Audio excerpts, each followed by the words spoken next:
आता तुमची आवडती सुझुकी दुचाकी घरी आणणं झालं अधिक सोपं। सिंधुदुर्गचे अधिकृत विक्रेते श्री विनायक व्हील्स घेऊन आले आहेत खास ऑफरची मेजवानी।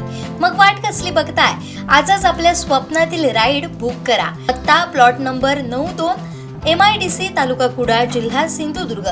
2014 पूर्वी लोड शेडिंग 14 तास व्हायचं। आज देश वीज स्वयंपूर्ण झाला असून वन नेशन वन ग्रीड खाली सगळी ग्रीड एकमेकांना जोडली गेली आहे, अशी माहिती आमदार प्रमोद जठारांनी दिली आहे।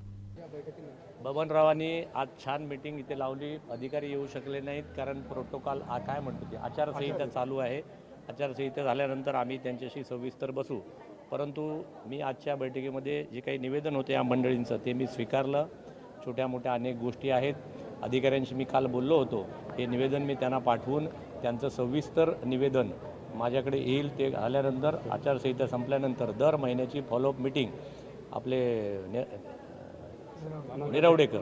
निरवडेकर साहेब जे आमचे उपनगराध्यक्ष आहेत त्यांच्यासोबत त्या ठिकाणी घेतली जाईल आणि ह्या सगळ्या समस्या कायमस्वरूपी कशा मिटतील त्याचा प्रयत्न करू। पण तुमच्या माध्यमातून जनतेला सांगतो, 2014पर्यंत मोदी सरकार सत्तेवर येईपर्यंत या महाराष्ट्रामध्ये 12-12, 14-14 तास लोड शेडिंग होतं। विजेची निर्मिती कमी होती।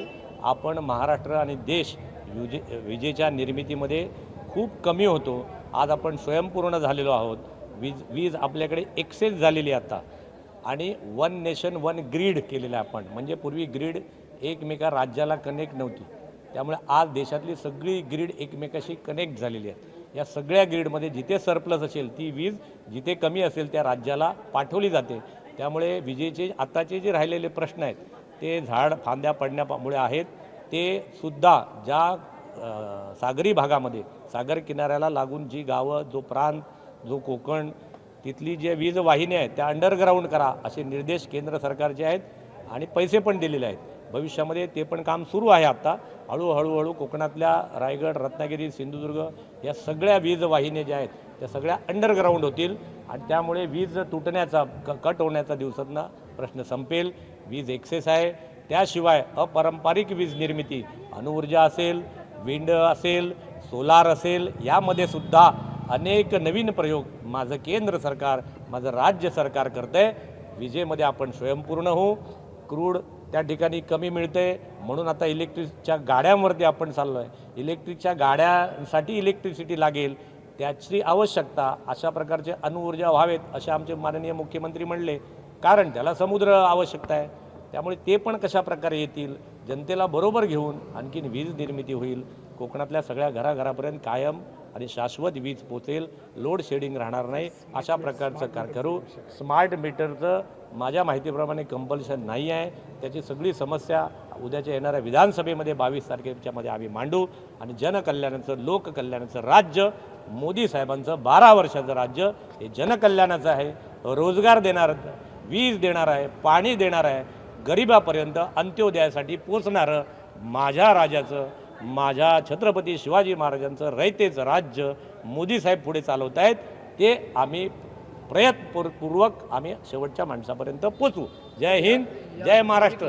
तर इथले स्थानिक आमदार दीपक केसरकर अतारांकित प्रश्न मांडतात, निलेश राणे तारांकित प्रश्न मांडतात, स्वतः पालकमंत्री बैठका घेत आहेत, मेघना बोर्डीकरांबरोबर ऊर्जा खात्याच्या बैठका होतात, मात्र समस्या सुटत नाहीत असं तुमचं म्हणणं असलं हरकत नाही। मी विधान परिषदेचा आहे, ते दोघे विधानसभेचे आहेत, आमचं परिषद निराळा आहे, ते पण समस्या मांडतील। बाळानो, कोणाच्या तरी ओरडण्याने, कोणाचा तरी कोंबड्याने ओरडण्याने आपल्याला दिवस उजाडायचा आहे, तो उजळल्याशिवाय राहणार नाही।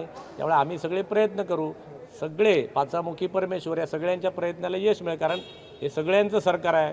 नितेशजींचं सरकार आहे, केसरकरांचं सरकार आहे, सगळ्यांचं, विरोधी पक्षांचं पण हेच सरकार आहे। त्यांचं काय पाकिस्तानमध्ये सरकार थोडी आहे। त्यामुळे आपल्या सगळ्यांचं सरकार आहे।